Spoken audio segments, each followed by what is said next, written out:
ಹುಬ್ಬಳ್ಳಿಯ ನೇಹಾ ಹಿರೇಮಠ್ ಹತ್ಯೆ ಪ್ರಕರಣಕ್ಕೆ ಸಂಬಂಧಪಟ್ಟಂತೆ ಕೊಲೆ ಆರೋಪಿ ಫಯಾಜ್ಗೆ ಮತ್ತೊಮ್ಮೆ ಜಾಮೀನು ನಿರಾಕರಿಸಲಾಗಿದೆ. 3ನೇ ಬಾರಿ ಸಲ್ಲಿಸಿದ್ದ ಜಾಮೀನು ಅರ್ಜಿಯನ್ನ ಹೈಕೋರ್ಟ್ ತಿರಸ್ಕರಿಸಿದ್ದು, ಒಟ್ಟಾರೆ 5 ಬಾರಿ ಜಾಮೀನು ನಿರಾಕರಣೆ ಮಾಡಿದಂತಾಗಿದೆ. ಹೈಕೋರ್ಟ್ ಏಕಸದಸ್ಯ ಪೀಠದ ನ್ಯಾಯಮೂರ್ತಿ ಅನಂತ ರಾಮನಾಥ ಹೆಗಡೆ ಅವರು ವಾದ ಪ್ರತಿವಾದಗಳನ್ನು ಆಲಿಸಿದ ನಂತರ ಈ ಆದೇಶ ನೀಡಿದ್ದಾರೆ. ರಾಜ್ಯ ಪರವಾಗಿ ಎಸ್ಪಿಪಿ ಬಿಎನ್ ಜಗದೀಶ್ ವಾದ ಮಂಡಿಸಿದರೆ, ಆರೋಪಿಯ ಪರವಾಗಿ ವಕೀಲ ZM ಹತ್ತರ್ಕಿ ಹಾಗೂ ಮೃತ ನೇಹಾ ಪರವಾಗಿ ರಾಘವೇಂದ್ರ ಮುತ್ತಗೀಕರ್ ವಾದ ಮಂಡಿಸಿದ್ರು. ಜಾಮೀನು ನಿರಾಕರಣೆಯೊಂದಿಗೆ ಆರೋಪಿಯ ಮುಂದಿನ ಹಾದಿ ಈಗ ಸುಪ್ರೀಂ ಕೋರ್ಟ್ ಕಡೆಗೆ ತಿರುಗಿದೆ. ಮೃತ ನೇಹಾ ಅವರ ತಂದೆ ನಿರಂಜನ್ ಹಿರೇಮಠ್ ಆರೋಪಿಗೆ ಗಲ್ಲು ಶಿಕ್ಷೆ ಆಗಬೇಕು ಅಂತೇಳಿ ಆಗ್ರಹಿಸಿದ್ದಾರೆ. ನೋಡ್ರಿ, ಇದು 5ನೇ ಬಾರಿ ಮಾನ್ಯ ಗೌರವಾನ್ವಿತ ಧಾರವಾಡ ಉಚ್ಚ ನ್ಯಾಯಾಲಯ ಪೀಠದಲ್ಲಿ ಸತತ 3ನೇ ಬಾರಿಗೆ ಹಾಕೊಂಡಾರ ಇದನ್ನ ಬೇಲನ್ನ. ಈ ಹಿಂದೆ 2 ಬಾರಿ ಹುಬ್ಬಳ್ಳಿಯ 1ನೇ ಜಿಲ್ಲಾ ಮತ್ತು ಸತ್ರ ನ್ಯಾಯಾಲಯದಲ್ಲಿ ಏನದ ನೋಡ್ರಿ ಬೇಲ್ಗೆ ಹಾಕೊಂಡಿದ್ರು, ಅಲ್ಲಿ ಕೂಡ ರಿಜೆಕ್ಟ್ ಆಗಿತ್ತು. ಅದಾದ ನಂತರ 2 ಬಾರಿ ಏನದ ನೋಡ್ರಿ ಧಾರವಾಡ ಉಚ್ಚ ನ್ಯಾಯಾಲಯ ಪೀಠದೊಳಗೆ ಹಾಕಿದ್ರು. 2 ಬಾರಿ ಕೂಡ ಸುಮಾರು 5ನೇ ಬಾರಿ ಬೇಲನ್ನು ಅಪ್ಲಿಕೇಶನ್ ಹಾಕಿದ್ರು. ಅದ್ರ ಮೇಲೆ ಆರ್ಗ್ಯುಮೆಂಟ್ ಆಗಿ ಇವತ್ತು ಆರ್ಡರ್ಸ್ ಕೂಡ ಆಯಿತು. ಹೀಗಾಗಿ ಇವತ್ತು ಹೈಕೋರ್ಟ್ನಲ್ಲಿ ರಿಜೆಕ್ಟ್ ಆಗಿದೆ. ಅನಂತ್ ಹೆಗಡೆ ಸಾಹೇಬರು ಜಡ್ಜ್ ಸಾಹೇಬರು ಇದ್ದರು ಮತ್ತು ಸ್ಪೆಷಲ್ SPP ಆದ ನಮ್ಮ ಬೆಂಗಳೂರಿಂದ ಗೌರ್ಮೆಂಟ್ SPP ಅವರು, ಹೈಕೋರ್ಟ್ SPP ಅವರು ಬಂದಿದ್ದರು, ಜಗದೀಶ್ ಸರ್ BN ಜಗದೀಶ್ ಸಾಹೇಬರು, ಮತ್ತು ನಮ್ಮ ಫ್ಯಾಮಿಲಿ ಅಡ್ವೊಕೇಟ್ ಆದ ರಾಘವೇಂದ್ರ ಮುತ್ಕೀಕರ್ ಅವರು ಆರ್ಗ್ಯುಮೆಂಟನ್ನು ಮಾಡಿ ಇವತ್ತು ಜಡ್ಜ್ ಸಾಹೇಬರ ಆದೇಶ ಮಾಡಿದ್ದಾರೆ. ಇವತ್ತು ಬೇಲ್ 5ನೇ ಬಾರಿ ರಿಜೆಕ್ಟ್ ಆಗಿದೆ. ಇದಕ್ಕೆ ಹಿಂದಿನ ಸಲ ಹುಬ್ಳಿಯಲ್ಲಿ ಇದ್ದಂಥ DJ ಕೋರ್ಟ್ನಲ್ಲಿ 2 ಸಲ ಹಾಕಿದ್ರು, ಅಲ್ಲಿ ರಿಜೆಕ್ಟ್ ಆಯಿತು. 2 ಸಲ ಹೈಕೋರ್ಟ್ನಲ್ಲಿ ಹಾಕಿದ್ರು, ಅವಾಗ ಹಿಂತಕ್ಕೊಂಡಿದ್ರು 2 ಸಲ. ಅದೇ ಗ್ರೌಂಡ್ ಸ್ವಲ್ಪ ಅರೆಸ್ಟ್ ಇದ್ರ ಮೇಲೆ ಅವ್ರು ಮಾಡಿದ್ರು, ಇದು ಸೆಕ್ಷನ್ 50 ಮೇಲೆ. ಅದ್ರ ಜೊತೆಗೆ ಇವತ್ತು ಕೂಡ ಅದೇ ಇದಾಯಿತು, ರಿಜೆಕ್ಟ್ ಮಾಡಿದ್ದಾರೆ. ಅದಕ್ಕೆ ನಾನು ನ್ಯಾಯಾಲಯದ ಒಂದು ತೀರ್ಪಿಗೆ ನಾನು ಅವ್ರಿಗೆ ತಲೆಬಾಗಿಸಿ ಮತ್ತು ಅವ್ರಿಗೆ ಅಭಿನಂದನೆ ಸಲ್ಲಿಸ್ತೀನಿ, ಜಡ್ಜ್ ಸಾಹೇಬ್ರಿಗಂತೂ. ಕೋಲಾರ ಜಿಲ್ಲೆ ಬಂಗಾರಪೇಟೆ ಪಟ್ಟಣದಲ್ಲಿ ಹಾಡಹಗಲೇ ಯುವಕನ ಮೇಲೆ ಕೊಲೆ ಯತ್ನ ನಡೆದಿರುವ ಘಟನೆ ಬೆಳಕಿಗೆ ಬಂದಿದೆ. ದೇಶಿಹಳ್ಳಿ RR ಕಲ್ಯಾಣ ಮಂಟಪದ ಬಳಿ ಪೆಟ್ರೋಲ್ ಬಂಕ್ನಲ್ಲಿ ಪೆಟ್ರೋಲ್ ಹಾಕಿಸುತ್ತಿದ್ದ ಇಂದಿರಾನಗರ ನಿವಾಸಿ ಗೋಕುಲ್ ಎಂಬ ಯುವಕನ ಮೇಲೆ ಬೈಕ್ನಲ್ಲಿ ಬಂದ 3 ಯುವಕರು ಮಾರಕಾಸ್ತ್ರಗಳಿಂದ ಹಲ್ಲೆ ನಡೆಸಿ ಕೊಲೆ ಯತ್ನವನ್ನ ಮಾಡಿದ್ದಾರೆ. ಘಟನೆಯಲ್ಲಿ ಯುವಕ ಸ್ವಲ್ಪದರಲ್ಲೇ ಪ್ರಾಣಾಪಾಯದಿಂದ ಪಾರಾಗಿದ್ದಾನೆ. ಸ್ಥಳಕ್ಕೆ ಭೇಟಿ ನೀಡಿದ ಡಿವೈಎಸ್ಪಿ ಲಕ್ಷ್ಮಯ್ಯ ಮಾಹಿತಿ ಪಡೆದು ಪರಿಶೀಲನೆ ನಡೆಸಿದ್ದಾರೆ. ಬಂಗಾರಪೇಟೆ ಪೊಲೀಸರು ಆರೋಪಿಗಳ ಪತ್ತೆಗೆ ಬಲೆ ಬೀಸಿದ್ದಾರೆ. ಈ ಘಟನೆಗೆ ನಿಖರ ಕಾರಣ ಇನ್ನೂ ತಿಳಿದುಬಂದಿಲ್ಲ ಅಂತ ಪೊಲೀಸರು ತಿಳಿಸಿದ್ದಾರೆ. ಬಂಗಾರಪೇಟೆ ಪೊಲೀಸ್ ಠಾಣಾ ವ್ಯಾಪ್ತಿಯಲ್ಲಿ ಘಟನೆ ನಡೆದಿದೆ. ತುಮಕೂರು ಜಿಲ್ಲೆಯಲ್ಲಿ ಪಾಗಲ್ ಪ್ರೇಮಿಯ ಬಾಂಬ್ ಸ್ಫೋಟ ಪ್ರಕರಣಕ್ಕೆ ಸಂಬಂಧಪಟ್ಟಂತೆ ಪೊಲೀಸರು ತೀವ್ರ ತನಿಖೆ ಆರಂಭಿಸಿದ್ದಾರೆ. ಕಳ್ಳಂಬೆಳ್ಳ ಪೊಲೀಸ್ ಠಾಣೆಯಲ್ಲಿ ಬಾಂಬ್ ಸ್ಫೋಟ ಪ್ರಕರಣ ದಾಖಲಾಗಿದ್ದು, ಸಿದ್ದಾಪುರ ಠಾಣೆಯಲ್ಲಿ ಅಪಹರಣ ಪ್ರಕರಣ ಹಾಗೂ ಅಂಕೋಲಾ ಪೊಲೀಸ್ ಠಾಣೆಯಲ್ಲಿ ನಾಡ ಬಾಂಬ್ ಬಳಕೆ ಸಂಬಂಧ ಮತ್ತೊಂದು ಕೇಸ್ ದಾಖಲಾಗಿದೆ. ಘಟನಾ ಸ್ಥಳದಲ್ಲಿ ದೊರೆತ ಸ್ಯಾಂಪಲ್ಗಳನ್ನು FSLಗೆ ರವಾನೆ ಮಾಡಲಾಗಿದೆ. ಪ್ರಾಥಮಿಕ ಮಾಹಿತಿಯಂತೆ ಒಂದು ಬಾಂಬ್ ಸ್ಫೋಟಗೊಂಡಿದ್ದು, 2 ಬಾಂಬ್ಗಳನ್ನು ಘಟನಾ ಸ್ಥಳದಲ್ಲಿ ಪತ್ತೆ ಮಾಡಲಾಗಿದೆ. ಆರೋಪಿ ನಾಗೇಂದ್ರನ ಬಳಿ 3 ಬಾಂಬ್ ಹಾಗೂ ಚಾಕು ಇದ್ದಿದ್ದು ತಿಳಿದುಬಂದಿದೆ. ಕಳೆದ 6 ತಿಂಗಳ ಹಿಂದೆನೇ ನಾಡ ಬಾಂಬ್ ಪಡೆದಿದ್ದಾನೆ ಎಂಬ ಶಂಕೆಯೂ ಇದೆ. ಈ ಹಿನ್ನೆಲೆ ಆರೋಪಿ ಸ್ನೇಹಿತರು, ಪ್ರೇಯಸಿಯ ರೂಮ್ಮೇಟ್ಸ್ ಹಾಗೂ ಕುಟುಂಬಸ್ಥರ ವಿಚಾರಣೆ ನಡೀತಾ ಇದೆ. ಪ್ರಕರಣದ ತನಿಖೆ ಮುಂದುವರೆದಿದೆ. ಹಾವೇರಿ ಜಿಲ್ಲೆಯ ನೀರಲಗಿ ಗ್ರಾಮದಲ್ಲಿ ಸರ್ಕಾರಿ ಶಾಲಾ ಕೊಠಡಿಗಳ ದುರಸ್ತಿ ಕಾರ್ಯ ಕೈಗೊಳ್ಳದ ಹಿನ್ನೆಲೆ ಗ್ರಾಮಸ್ಥರು ತೀವ್ರ ಆಕ್ರೋಶ ವ್ಯಕ್ತಪಡಿಸಿದ್ದಾರೆ. ಶಾಲಾ ಕೊಠಡಿಗಳು ದುರಸ್ತಿ ಆಗದೇ ಇದ್ರೆ ಮಕ್ಕಳಿಗೆ ಸರಿಯಾದ ತರಗತಿ ವ್ಯವಸ್ಥೆ ಇಲ್ಲ ಅಂತ ಆರೋಪಿಸಿದ ಗ್ರಾಮಸ್ಥರು ಶಾಲೆಗೆ ಬೀಗ ಹಾಕಿ ಮೌನ ಪ್ರತಿಭಟನೆ ನಡೆಸಿದ್ದಾರೆ. ಮಹಾತ್ಮ ಗಾಂಧಿಯ ಚಿತ್ರವನ್ನ ಇಟ್ಟು ಶಾಲಾ ಆವರಣದಲ್ಲಿ ಶಾಮಿಯಾನ ಹಾಕಿ ಕೂತ ಗ್ರಾಮಸ್ಥರು ಮಕ್ಕಳ ಶಿಕ್ಷಣಕ್ಕೆ ಅಗತ್ಯ ಮೂಲ ಸೌಕರ್ಯ ಒದಗಿಸುವವರೆಗೂ ಹೋರಾಟ ಮುಂದುವರಿಸುವುದಾಗಿ ತಿಳಿಸಿದ್ದಾರೆ. ಸಂಬಂಧಿತ ಅಧಿಕಾರಿಗಳಿಗೆ ಹಲವು ಬಾರಿ ಮನವಿ ಮಾಡಿದ್ರೂ ಕ್ರಮ ಕೈಗೊಳ್ಳಿಲ್ಲ ಅಂತ ಗ್ರಾಮಸ್ಥರು ಆಕ್ರೋಶ ವ್ಯಕ್ತಪಡಿಸಿದ್ದಾರೆ. ದಾವಣಗೆರೆಯಲ್ಲಿ SIR ಪ್ರಕ್ರಿಯೆಗೆ ಚಾಲನೆ ದೊರೆತಿದ್ದು, ಮಾಜಿ ಸಚಿವ SS Mallikarjun enumeration form fill ಮಾಡೋದರ ಮೂಲಕ ಅಭಿಯಾನಕ್ಕೆ ಚಾಲನೆ ಕೊಟ್ಟಿದ್ದಾರೆ. ಬಳಿಕ ಮಾತನಾಡಿದ ಅವರು, ಜಿಲ್ಲೆಯಲ್ಲಿ ಸುಮಾರು 15 ಲಕ್ಷ ಮತದಾರರಿದ್ದು ಇವತ್ತಿನಿಂದ ಮನೆ ಮನೆಗೆ ಫಾರ್ಮ್ ವಿತರಣೆ ಆರಂಭ ಆಗಿದೆ ಅಂತ ತಿಳಿಸಿದರು. ಪಕ್ಷದ BLAಗಳು ಹಾಗೂ ಏಜೆಂಟ್ಗಳಿಗೆ 4 ಹಂತಗಳಲ್ಲಿ ತರಬೇತಿ ನೀಡಲಾಗಿದೆ. ಮತದಾರರ ಪಟ್ಟಿಯಿಂದ ಯಾರೂ ಹೊರಗುಳಿಯದಂತೆ ಪ್ರತಿಯೊಬ್ಬರನ್ನು ಸೇರ್ಪಡೆಗೊಳಿಸುವ ಕೆಲಸ ನಡೆಯಲಿದೆ. ಎಲ್ಲಾ ಮತದಾರರು ಫಾರ್ಮ್ ಪಡೆದು ಸರಿಯಾದ ಮಾಹಿತಿ ಭರ್ತಿ ಮಾಡಿ ಮತದಾರರ ಪಟ್ಟಿಯಲ್ಲಿ ತಮ್ಮ ಹೆಸರು ಖಚಿತಪಡಿಸಿಕೊಳ್ಳುವಂತೆ ಎಸ್ಎಸ್ ಮಲ್ಲಿಕಾರ್ಜುನ್ ಮನವಿ ಮಾಡಿದ್ದಾರೆ. SIR ಒಟ್ಟು 15 ಲಕ್ಷ ವೋಟರ್ಸು. ಅದರಲ್ಲಿ ಈಗ ಇಂದಿನಿಂದ ಪ್ರಾರಂಭ ಆಗಿದೆ. ಏನೋ ಅವರಿಗೆ ರಿನಿಮ್ರೇಷನ್ ಫಾರಮ್ಸ್ಗಳನ್ನ ಸಬ್ಮಿಟ್ ಮಾಡುವ ಕೆಲಸ ಭಾಳ ಒಂದು ಅಚ್ಚುಕಟ್ಟಾಗಿ ನಮ್ಮ ಜಿಲ್ಲಾಡಳಿತ ಆಗಿರ್ಬೋದು, ಅವರವರ ಪಕ್ಷದ ಎಲ್ಲ ಕಾರ್ಯಕರ್ತರು ಆಗಿರ್ಬೋದು, ಅದರಲ್ಲಿ ಏಜೆಂಟ್ಗಳು ಆಗಿರ್ಬೋದು, ನಮ್ಮ ಕಾಂಗ್ರೆಸ್ ಪಕ್ಷ ಆಗಿರ್ಬೋದು, ಬೇರೆ ಪಕ್ಷಗಳು ಎಲ್ಲರನ್ನೂ ಕರೆದವರು ಅವ್ರಿಗೆಲ್ಲ ಈಗ ಟ್ರೈನಿಂಗ್ ಕೊಟ್ಟಿದ್ದಾರೆ. ಈಗ ಮತ್ತೊಂದು ಸತಿ ಈಗ ನಮ್ಮ ಪಕ್ಷದ ವತಿಯಿಂದ ಸಾಕಷ್ಟು ಟ್ರೈನಿಂಗನ್ನು ಕೊಟ್ಟು ಈ BLO ಮಟ್ಟದಲ್ಲಿ ಬೂತ್ ಮಟ್ಟದಲ್ಲಿ ಕ್ಲೀನಾಗಿ ಇದು ಕೆಲಸ ಆಗಬೇಕು ಅನ್ನೋ ದೃಷ್ಟಿಕೋನದಲ್ಲಿ ಪ್ರತಿಯೊಬ್ಬರು ನಮ್ಮ ಪ್ರಜೆ ಮತವನ್ನು ಮಾಡಬೇಕು, ಮತದಾನ ಮಾಡಬೇಕು ಅನ್ನೋ ದೃಷ್ಟಿಕೋನದಲ್ಲಿ ಏನು ಬಿಟ್ಟೋಗಿದ್ವು ಅವನ್ನೆಲ್ಲ ಒಂದು ಸೇರಿಸುವ ಕಾರ್ಯಕ್ರಮ ಇವತ್ತಿಂದ ರೂಪುಗೊಳ್ತಾ ಇದೆ. ಭಾಳ ಅಚ್ಚುಕಟ್ಟಾಗಿ ಮಾಡ್ತಾಯಿದ್ದಾರೆ. ಅದನ್ನು ನಮ್ಮ ಜನತೆ ಅದನ್ನು ಒಳ್ಳೆಯ ಉಪಯೋಗ ಪಡಿಬೇಕಾಗೈತಿ. SIR ಒಟ್ಟು 15 ಲಕ್ಷ. ಯಾದಗಿರಿ ಜಿಲ್ಲೆಯ ಶಹಾಪುರ ಪಟ್ಟಣದಲ್ಲಿ ಇರುವ ಹೇಮರೆಡ್ಡಿ ಮಲ್ಲಮ್ಮ ಸಹಕಾರ ಬ್ಯಾಂಕ್ಗೆ ಸಂಬಂಧಪಟ್ಟ ಗೋಲ್ಮಾಲ್ ಪ್ರಕರಣದಲ್ಲಿ ಆರೋಪ ಎದುರಿಸ್ತಾ ಇದ್ದ ಬ್ಯಾಂಕ್ ಅಧ್ಯಕ್ಷ ಬಸನಗೌಡ ಆತ್ಮಹತ್ಯೆ ಮಾಡಿಕೊಂಡಿದ್ದಾರೆ. 6.62 ಕೋಟಿ ರೂಪಾಯಿ ಅಕ್ರಮ ಹಣಕಾಸು ವ್ಯವಹಾರ ನಡೆದಿದೆ ಎಂಬ ಆರೋಪದ ಹಿನ್ನೆಲೆ ಪ್ರಕರಣ ದಾಖಲಾಗಿದ್ದು ಏಪ್ರಿಲ್ 13ರಂದು ಶಹಾಪುರ ಠಾಣೆಯಲ್ಲಿ ಅಧ್ಯಕ್ಷ ಬಸನಗೌಡ ಸೇರಿದಂತೆ ಸಿಇಒ ರವಿಕಿರಣ ರೆಡ್ಡಿ, AM ವೆಂಕಟರೆಡ್ಡಿ ಹೊಸಮನಿ ಹಾಗೂ ಪಿಗ್ಮಿ ಕಲೆಕ್ಟರ್ ಸಂಗಣ್ಣ ವಿರುದ್ಧ ದೂರು ದಾಖಲಿಸಲಾಗಿತ್ತು. ಠೇವಣಿದಾರರು ತಮ್ಮ ಹಣ ನಮಗೆ ನೀಡಿ ಅಂತೇಳಿ ಧರಣಿ ನಡೆಸಿದ್ದ ಹಿನ್ನೆಲೆ ಪರಿಸ್ಥಿತಿ ತೀವ್ರಗೊಂಡಿತ್ತು. ಈ ನಡುವೆ 8 ಪುಟಗಳ ಡೆತ್ ನೋಟ್ ಬರೆದು ನೇಣು ಬಿಗಿದುಕೊಂಡು ಬ್ಯಾಂಕ್ ಅಧ್ಯಕ್ಷ ಬಸನಗೌಡ ಆತ್ಮಹತ್ಯೆ ಮಾಡಿಕೊಂಡಿದ್ದಾರೆ ಎನ್ನಲಾಗಿದೆ. ಪ್ರಕರಣ ಸಂಬಂಧ ಪೊಲೀಸರು ತನಿಖೆ ಮುಂದುವರೆಸಿದ್ದಾರೆ. ಬೀದರ್ ಜಿಲ್ಲೆಯ ಭಾಲ್ಕಿ ತಾಲೂಕಿನ ಮೊರಂಬಿ ಗ್ರಾಮದಲ್ಲಿ ಕುಡಿಯುವ ನೀರಿಗಾಗಿ ಗ್ರಾಮಸ್ಥರು ತೀವ್ರ ಆಕ್ರೋಶ ವ್ಯಕ್ತಪಡಿಸಿದ್ದಾರೆ. ಗ್ರಾಮೀಣಾಭಿವೃದ್ಧಿ ಮತ್ತು ಪಂಚಾಯತ್ ರಾಜ್ ಸಚಿವ ಈಶ್ವರ್ ಖಂಡ್ರೆ ಅವರ ತವರಲ್ಲೇ ನೀರಿನ ಹಾಹಾಕಾರ ಎದುರಾಗಿದ್ದು, ಕಳೆದ 3 ತಿಂಗಳಿಂದ ಕುಡಿಯುವ ನೀರಿನ ಸಮಸ್ಯೆ ಎದುರಿಸ್ತಾ ಇರುವ ಗ್ರಾಮಸ್ಥರು ಗ್ರಾಮ ಪಂಚಾಯತ್ಗೆ ಮುತ್ತಿಗೆ ಹಾಕಿ ಪ್ರತಿಭಟನೆ ನಡೆಸಿದರು. ಖಾಲಿ ಬಿಂದಿಗೆಗಳನ್ನು ಹಿಡಿದು ಆಗಮಿಸಿದ ಜನರು ಪಂಚಾಯತ್ ಕಚೇರಿ ಮುಂದೆ ಪ್ರತಿಭಟಿಸಿ ಕೆಲಕಾಲ ರಸ್ತೆ ತಡೆದು ಆಕ್ರೋಶ ವ್ಯಕ್ತಪಡಿಸಿದರು. ಟ್ಯಾಂಕರ್ ಮೂಲಕವೂ ಸಮರ್ಪಕವಾಗಿ ನೀರು ಸರಬರಾಜು ಆಗ್ತಾ ಇಲ್ಲ. ಈ ಹಿನ್ನೆಲೆ ತಕ್ಷಣ ಸಮಸ್ಯೆ ಬಗೆಹರಿಸಿ ಅಂತ ಗ್ರಾಮಸ್ಥರು ಒತ್ತಾಯಿಸಿದ್ದಾರೆ.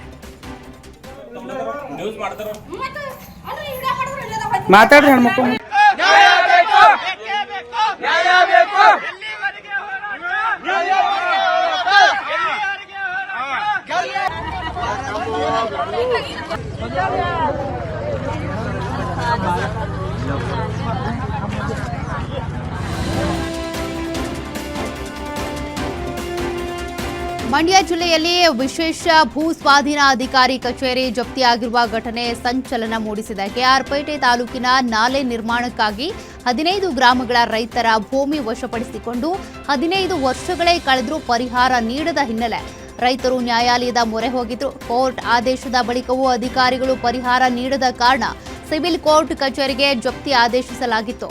ಇನ್ನು ಕೋರ್ಟ್ ಆದೇಶದಂತೆ ನ್ಯಾಯಾಲಯದ ಸಿಬ್ಬಂದಿ ವಕೀಲರ ಸಮ್ಮುಖದಲ್ಲಿ ಕಚೇರಿಯಲ್ಲಿದ್ದಂಥ ಕಂಪ್ಯೂಟರ್, ಟೇಬಲ್ ಹಾಗೂ ಕುರ್ಚಿಗಳನ್ನು ಜಪ್ತಿ ಮಾಡಲಾಗಿದ್ದು, ಅಧಿಕಾರಿಗಳ ನಿರ್ಲಕ್ಷ್ಯಕ್ಕೆ ನ್ಯಾಯಾಲಯ ಕಠಿಣ ಸಂದೇಶ ರವಾನಿಸಿದೆ. ಕೇರ್ಪೇಟೆ ತಾಲೂಕು ಬುಕ್ಕನಕೆರೆ ಹೋಬಳಿಯವರು ಸಹ ನಮ್ಮಲ್ಲಿ ಮತ್ತಿಕೆರೆ, ಗಾಡಗನಹಳ್ಳಿ, ಒಟ್ಟುಪೆ, ಸೆಟ್ಟಹಳ್ಳಿ ಮತ್ತು ಬೀಬಾಚಹಳ್ಳಿ, ಕಿಳಂಕುಪ್ಲು, ಅಳೂರು ಈ ಭಾಗದ ಎಲ್ಲ ನಾಲೆ ಸ್ವಾಧೀನಕ್ಕೆ ಬಿಡ್ಕೊಂಡವ್ರೆ. ನಾಲೆ ತೆಗಿಯೋಕ್ಕೆ ಜಮೀನನ್ನ ಇದು ಆಲೆ 15ರಿಂದ 16 ವರ್ಷ ಆಗಿದೆ ಸಹ ಸ್ವಾಧೀನಪಡಿಸ್ಕೊಂಡು. ಆಮೇಲೆ ಕೋರ್ಟಿಂದ ಆದೇಶ ಆಗದೆ 2 ವರ್ಷ ಆಗಿದೆ. ದುಡ್ಡು ಹಾಕಿ ಅವರು ದುಡ್ಡು ಬಿಡುಗಡೆ ಮಾಡ್ತಾ ಇಲ್ಲ. ಹಂಗಾಗಿ ಕೋರ್ಟಿಂದ ಜಪ್ತಿಗೆ ಮಾಡವ್ರೆ. ನಾವು ಸಾಮಾನುಗಳೆಲ್ಲಾನು ಜಪ್ತಿ ಮಾಡಿಸಿದ್ವಿ. ಕೇರ್ಪೇಟೆ ತಾಲೂಕು ಬುಕ್ಕನಕೆರೆ ಹೋಬಳಿಯವರು ಸಹ ನಮ್ಮಲ್ಲಿ ಮತ್ತಿಕೆರೆ, ಗಾಡಗನಹಳ್ಳಿ, ಒಟ್ಟುಪೆ. ಚಿಕ್ಕಮಗಳೂರು ಜಿಲ್ಲೆಯ ಕಡೂರು ತಾಲೂಕಿನ ನಿಡಘಟ್ಟ ಗ್ರಾಮದಲ್ಲಿ ಸಾಮಾಜಿಕ ಸಾಮರಸ್ಯಕ್ಕೆ ಸಾಕ್ಷಿಯಾದ ಅಪರೂಪದ ಬೆಳವಣಿಗೆ ನಡೆದಿದೆ. ತಲೆತಲೆಮಾರುಗಳಿಂದ ಆಂಜನೇಯ ಸ್ವಾಮಿ ದೇವಾಲಯ ಪ್ರವೇಶಿಸದ ದಲಿತರು ಇವತ್ತು ಗ್ರಾಮಸ್ಥರು ತಹಶೀಲ್ದಾರ್ ಹಾಗೂ ಪೊಲೀಸರ ಸಮ್ಮುಖದಲ್ಲಿ ಯಾವುದೇ ಅಡೆತಡೆ ಇಲ್ಲದೆ ದೇಗುಲ ಪ್ರವೇಶಿಸಿದರು. ಸೌಹಾರ್ದ ಮಾತುಕತೆಯ ಮೂಲಕ ಕೈಗೊಂಡ ತೀರ್ಮಾನದಂತೆ ದಲಿತರು ಹಾಗೂ ಇತರೆ ಸಮುದಾಯದವರು ಒಟ್ಟಾಗಿ ದೇವಾಲಯ ಪ್ರವೇಶಿಸಿ ಪೂಜೆ ಸಲ್ಲಿಸಿ ದರ್ಶನ ಪಡೆದರು. 100 ವರ್ಷಗಳ ಬಳಿಕ ನಡೆದ ಈ ಐತಿಹಾಸಿಕ ಬೆಳವಣಿಗೆ ಜಿಲ್ಲೆಯಲ್ಲಿ ಸಾಮಾಜಿಕ ಐಕ್ಯತೆಯ ಹೊಸ ಸಂದೇಶ ರವಾನಿಸಿದೆ. ವಿಜಯಪುರ ಜಿಲ್ಲೆಯಲ್ಲಿ ಬೋಗಸ್ ಬಿಲ್ ಸೃಷ್ಟಿಸಿ ಸಕ್ಕರೆ ಕಾರ್ಖಾನೆಗಳಿಗೆ ಕೋಟ್ಯಾಂತರ ರೂಪಾಯಿ ವಂಚನೆ ಮಾಡಿದ್ದ ಖತರ್ನಾಕ್ ಜಾಲವನ್ನ ಪೊಲೀಸರು ಭೇದಿಸಿದ್ದಾರೆ. ಬಬಲೇಶ್ವರ ತಾಲೂಕಿನ ನಂದಿ ಸಹಕಾರಿ ಸಕ್ಕರೆ ಕಾರ್ಖಾನೆ ಪ್ರಕರಣದ ತನಿಖೆಯಲ್ಲಿ ನಕಲಿ ರೈತರ ಹೆಸರಲ್ಲಿ ಕಬ್ಬು ಸಾಗಣೆ ನಡೆದಂತೆ ಬೋಗಸ್ ಬಿಲ್ ಹಾಗೂ ರಶೀದಿಗಳನ್ನು ಸೃಷ್ಟಿಸಿರುವುದು ಬೆಳಕಿಗೆ ಬಂದಿದೆ. 2020ರಿಂದ 2021ರವರೆಗೆ 2025ರ 26ರ ಅವಧಿಯಲ್ಲಿ ಸುಮಾರು 34,490 ಮೆಟ್ರಿಕ್ ಟನ್ ಕಬ್ಬಿನ ಬೋಗಸ್ ದಾಖಲೆ ಸೃಷ್ಟಿಸಿ ಸುಮಾರು 12.33 ಕೋಟಿ ರೂಪಾಯಿ ವಂಚನೆ ಮಾಡಿರೋದು ತನಿಖೆಯಲ್ಲಿ ಬಹಿರಂಗ ಆಗಿದೆ. ಹಣವನ್ನ 91 ಬ್ಯಾಂಕ್ ಖಾತೆಗಳಿಗೆ ವರ್ಗಾಯಿಸಿರುವುದಾಗಿ ತಿಳಿದುಬಂದಿದೆ. ಈ ಪ್ರಕರಣದಲ್ಲಿ ಪ್ರಮುಖ ಆರೋಪಿ ಧರಪ್ಪ ನಾವಿ ಸೇರಿದಂತೆ 8 ಜನರನ್ನ ಪೊಲೀಸರು ಬಂಧಿಸಿದ್ದಾರೆ. ಆರೋಪಿಗಳಿಂದ ನಗದು ಹಾಗೂ ಬ್ಯಾಂಕ್ ಖಾತೆಗಳಲ್ಲಿ ಸೇರಿದಂತೆ ಸುಮಾರು 11 ಕೋಟಿಗೂ ಹೆಚ್ಚು ಮೊತ್ತದ ಆಸ್ತಿ ಜಪ್ತಿ ಮಾಡಲಾಗಿದೆ. ಬಾಗಲಕೋಟೆ, ಬೆಳಗಾವಿ ಹಾಗೂ ರಾಯಭಾಗ ಭಾಗದ ಇತರೆ ಸಕ್ಕರೆ ಕಾರ್ಖಾನೆಗಳಿಗೂ ಇದೇ ರೀತಿಯ ವಂಚನೆ ನಡೆದಿರೋ ಶಂಕೆ ವ್ಯಕ್ತವಾಗಿದೆ ಅಂತ ಎಸ್ಪಿ ಲಕ್ಷ್ಮಣ್ ನಿಂಬರ್ಗಿ ತಿಳಿಸಿದ್ದಾರೆ. ಧಾರವಾಡದಲ್ಲಿ ಸಾಮಾಜಿಕ ಕಾರ್ಯಕರ್ತ ಗಿರೀಶ್ ಗದಿಗೆಪ್ಪ ಗೌಡರ ವಿರುದ್ಧ ಕರ್ನಾಟಕ ರಾಜ್ಯ ರೈತ ಸಂಘದ ಕಾರ್ಯಕರ್ತರು ಪ್ರತಿಭಟನೆ ನಡೆಸಿದರು. ಡಿಸಿ ಕಚೇರಿ ಎದುರು ಜಮಾಯಿಸಿದ ಪ್ರತಿಭಟನಾಕಾರರು ಸಾಮಾಜಿಕ ಜಾಲತಾಣಗಳಲ್ಲಿ ರೈತರ ಹೆಸರನ್ನ ದುರುಪಯೋಗ ಪಡಿಸಿಕೊಳ್ಳುವುದಕ್ಕೆ ಅಂತೇಳಿ ಆರೋಪಿಸಿದ್ದಾರೆ. ಗಿರೀಶ್ ಗದಿಗೆಪ್ಪ ಗೌಡರಿಗೆ ರೈತ ಸಂಘದಿಂದ ಯಾವುದೇ ಹುದ್ದೆ ನೀಡಿಲ್ಲ, ಅಲ್ಲದೆ ಅವರು ಸಂಘಟನೆಯ ಯಾವುದೇ ಚಳುವಳಿಯಲ್ಲಿ ಭಾಗಿಯಾಗಿಲ್ಲ ಅಂತ ಪ್ರತಿಭಟನಾಕಾರರು ಸ್ಪಷ್ಟಪಡಿಸಿದರು. ಅವರ ನಡೆ ಸಮಾಜದ ಸ್ವಾಸ್ಥ್ಯಕ್ಕೆ ಧಕ್ಕೆ ಉಂಟು ಮಾಡ್ತಾ ಇದೆ ಅಂತ ಆರೋಪಿಸಿದ ರೈತರು ಗಿರೀಶ್ ವಿರುದ್ಧ ಕಾನೂನು ಕ್ರಮ ಕೈಗೊಳ್ಳಬೇಕು ಹಾಗೂ ಅಗತ್ಯ ಬಿದ್ದರೆ ಗಡೀಪಾರು ಮಾಡಬೇಕು ಅಂತ ಜಿಲ್ಲಾಡಳಿತವನ್ನು ಒತ್ತಾಯಿಸಿದ್ದಾರೆ.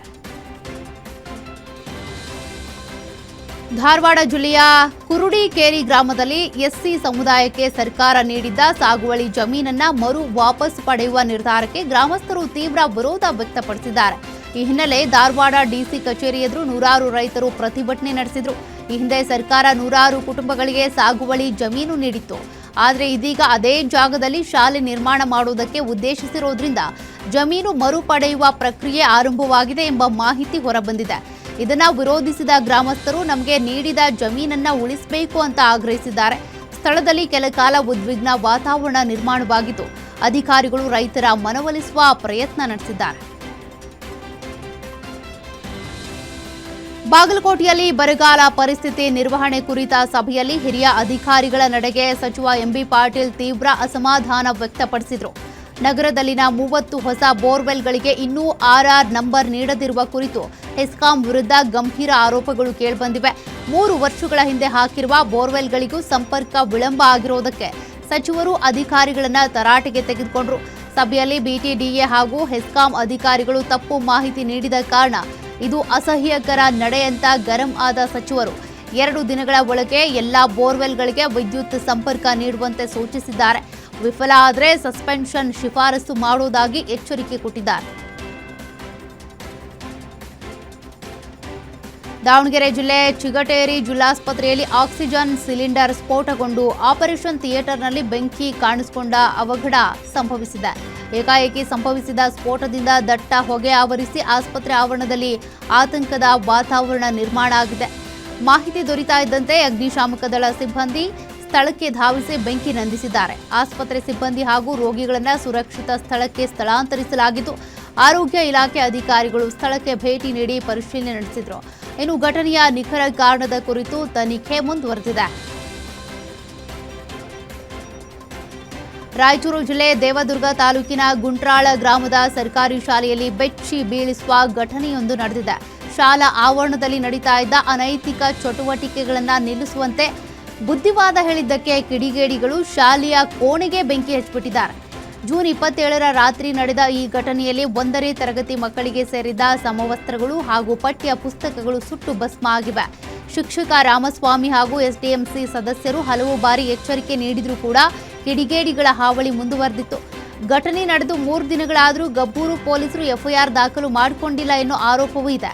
ಶಾಲಾ ಎಸ್ಡಿಎಂಸಿ ಸದಸ್ಯರು ಖುದ್ದು ದೂರು ನೀಡಿರುವುದಾಗಿ ತಿಳಿಸಿದ್ದಾರೆ. ಪ್ರಕರಣ ಸಂಬಂಧ ಕಠಿಣ ಕ್ರಮಕ್ಕೆ ಗ್ರಾಮಸ್ಥರು ಆಗ್ರಹಿಸಿದ್ದಾರೆ.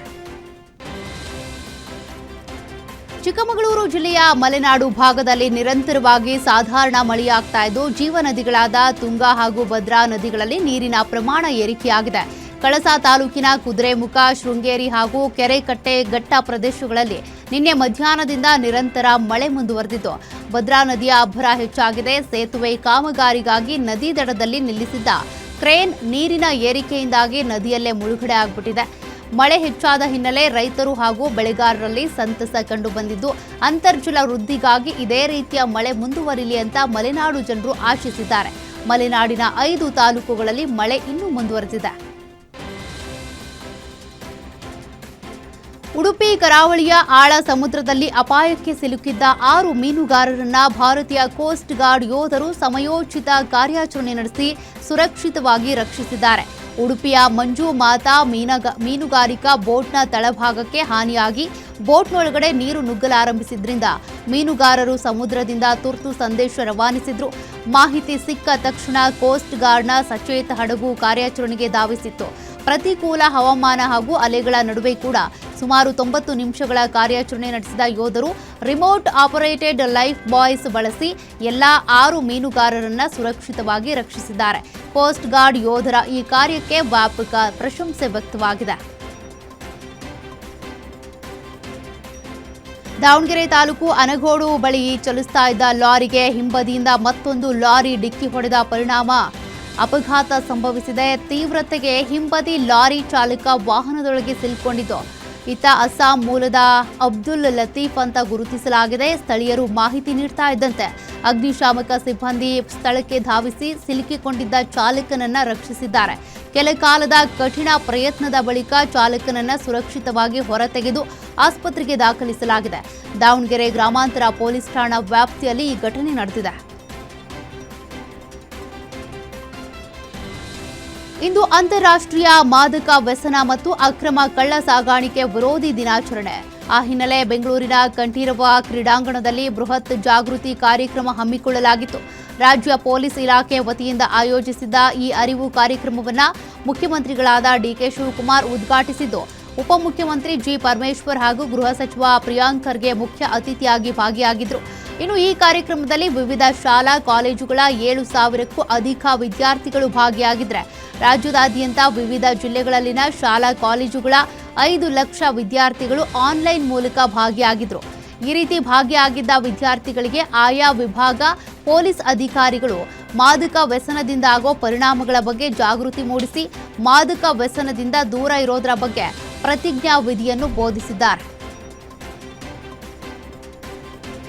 ರಾಜ್ಯಾದ್ಯಂತ ಎಸ್ಐಆರ್ ಪ್ರಕ್ರಿಯೆ ಆರಂಭವಾಗಿದ್ದು ಈ ಹಿನ್ನೆಲೆ ಮುಖ್ಯಮಂತ್ರಿ ಡಿಕೆ ಶಿವಕುಮಾರ್ ಅವರು ಎಸ್ಐಆರ್ಗೆ ಚಾಲನೆ ನೀಡಿದ್ದಾರೆ. ಸದಾಶಿವನಗರದ ನಿವಾಸಕ್ಕೆ ಆಗಮಿಸಿದ 4 ಬಿಎಲ್ಒ ಅಧಿಕಾರಿಗಳ ತಂಡ ಸಿಎಂಗೆ ಸಂಬಂಧಿಸಿದ ಮತದಾರರ ಮಾಹಿತಿಯನ್ನು ಪರಿಶೀಲಿಸಿ ಪ್ರಕ್ರಿಯೆ ನಡೆಸಿದರು.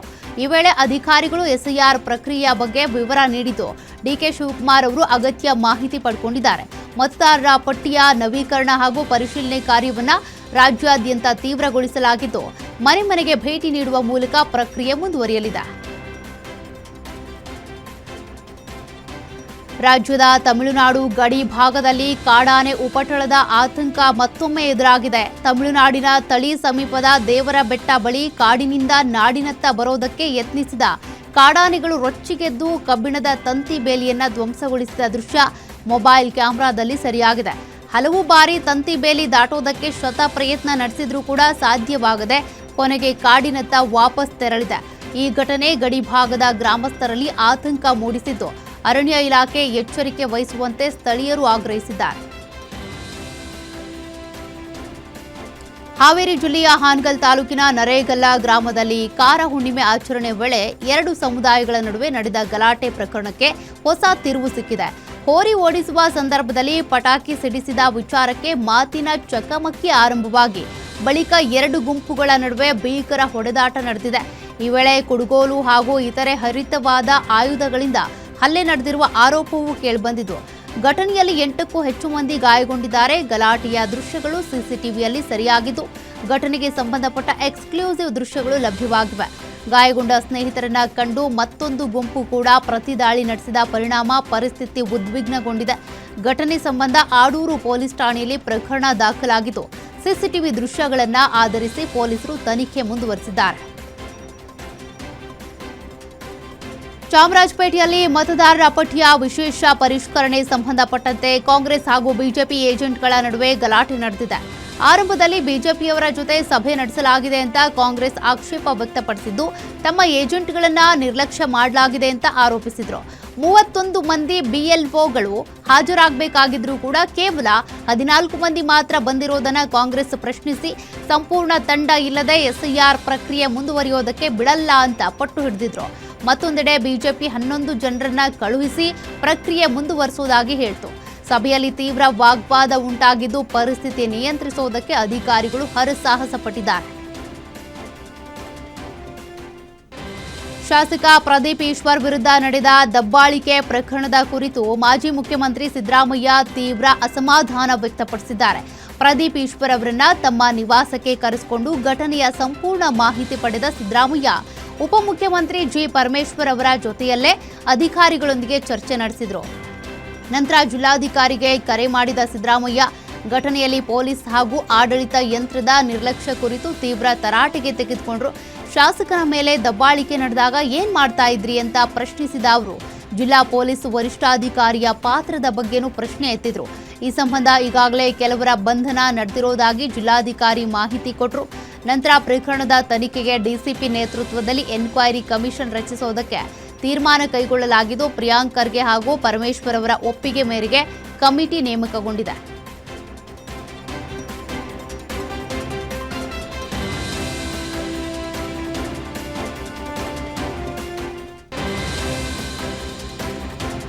ಹಾಸನ ಜಿಲ್ಲೆಯ ಹೊಳೆನರಸೀಪುರದಲ್ಲಿ ಪೊಲೀಸ್ ಕಾನ್ಸ್ಟೇಬಲ್ ರೂಪೇಶ್ ಅವರ ಕಾರ್ಯಕ್ಕೆ ಸಾರ್ವಜನಿಕರಿಂದ ಮೆಚ್ಚುಗೆ ವ್ಯಕ್ತವಾಗಿದೆ. ತುರುವೇಕೆರೆಯಿಂದ ಮಾದಿಹಳ್ಳಿ ಗ್ರಾಮಕ್ಕೆ ತೆರಳುತ್ತಾ ಇದ್ದ ಅಭಿಲಾಷ್ ಹಾಗೂ ಲಕ್ಷ್ಮೀ ದಂಪತಿ ಹಣ್ಣು ಖರೀದಿಸಿರುವ ವೇಳೆ ಸುಮಾರು 4 ಗ್ರಾಂ ತೂಕದ ಚಿನ್ನದ ತಾಳಿಯನ್ನ ಕಳೆದುಕೊಂಡಿದ್ರು. ಮನೆಗೆ ಹೋದ ನಂತರ ತಾಳಿ ಕಾಣೆ ಆಗಿರೋದು ಗೊತ್ತಾಗಿ ಸ್ಥಳಕ್ಕೆ ಮರಳಿ ಹುಡುಕಾಡಿದ್ರೂ ಕೂಡ ತಾಳಿ ಪತ್ತೆಯಾಗಿರಲಿಲ್ಲ. ಈ ವೇಳೆ ಹೊಳೆನರಸೀಪುರ ನಗರ ಪೊಲೀಸ್ ಠಾಣೆಯ ಕಾನ್ಸ್ಟೇಬಲ್ ರೂಪೇಶ್ ಅವರಿಗೆ ಚಿನ್ನದ ತಾಳಿ ಸಿಕ್ಕಿದ್ದು, ದಂಪತಿಯ ವಿವರ ಪಡೆದು ಠಾಣೆಗೆ ಬರೋದಕ್ಕೆ ತಿಳಿಸಿದ್ರು. ನಂತರ ಸುಮಾರು 60,000 ರೂಪಾಯಿ ಮೌಲ್ಯದ ಚಿನ್ನದ ತಾಳಿ ಸರವನ್ನ ವಾರಸುದಾರರಿಗೆ ಹಸ್ತಾಂತರಿಸಿದ್ದಾರೆ. ಕಳೆದು ಹೋದ ಚಿನ್ನ ಮರಳಿ ಸಿಕ್ಕಿದ್ರಿಂದ ದಂಪತಿ ಸಂತಸ ವ್ಯಕ್ತಪಡಿಸಿ ಕಾನ್ಸ್ಟೇಬಲ್ ರೂಪೇಶ್ ಅವರಿಗೆ ಧನ್ಯವಾದ ತಿಳಿಸಿದರು. ಚಿಕ್ಕೋಡಿ ವ್ಯಾಪ್ತಿಯಲ್ಲಿ ಮುಂಗಾರು ಮಳೆ ಕೈಕೊಟ್ಟ ಹಿನ್ನೆಲೆ ಬೆಳಗಾವಿ ಜಿಲ್ಲೆಯ ಕಾಗವಾಡ ತಾಲೂಕಿನ ಶೇಡಬಾಳ ಗ್ರಾಮದಲ್ಲಿ ಗ್ರಾಮಸ್ಥರು ವಿಶಿಷ್ಟ ಆಚರಣೆ ನಡೆಸಿದ್ದಾರೆ. ವರ್ಣ ದೇವನ ಕೃಪೆಗಾಗಿ ಕತ್ತೆಗಳಿಗೆ ಶಾಸ್ತ್ರೋಕ್ತವಾಗಿ ಮದುವೆ ಮಾಡಿಸಿ ಪ್ರಾರ್ಥನೆ ಮಾಡಿದ್ರು. ಮಳೆ ನಂಬಿ ಬಿತ್ತನೆ ಮಾಡಿದ ರೈತರಿಗೆ ಮುಂಗಾರು ವಿಫಲ ಆಗಿರೋದ್ರ ಹಿನ್ನೆಲೆ ಈ ರೀತಿಯ ಪರಂಪರೆ ನಂಬಿಕೆ ಆಧಾರಿತ ಆಚರಣೆ ನಡೆಸಲಾಗಿದೆ ಅಂತ ತಿಳಿದುಬಂದಿದೆ. ಗ್ರಾಮದಲ್ಲಿ ಕತ್ತೆಗಳ ಮೆರವಣಿಗೆ ನಡೆಸಿ ಮದುವೆ ವಿಧಿವಿಧಾನಗಳಂತೆ ಕಾರ್ಯಕ್ರಮವನ್ನು ಪೂರ್ಣಗೊಳಿಸಲಾಗಿದೆ. ಮಳೆರಾಯನ ಕೃಪೆ ಸಿಗಲಿ ಎಂಬ ಆಶಯದಿಂದ ಗ್ರಾಮಸ್ಥರು ಪ್ರಾರ್ಥಿಸಿದ್ದಾರೆ.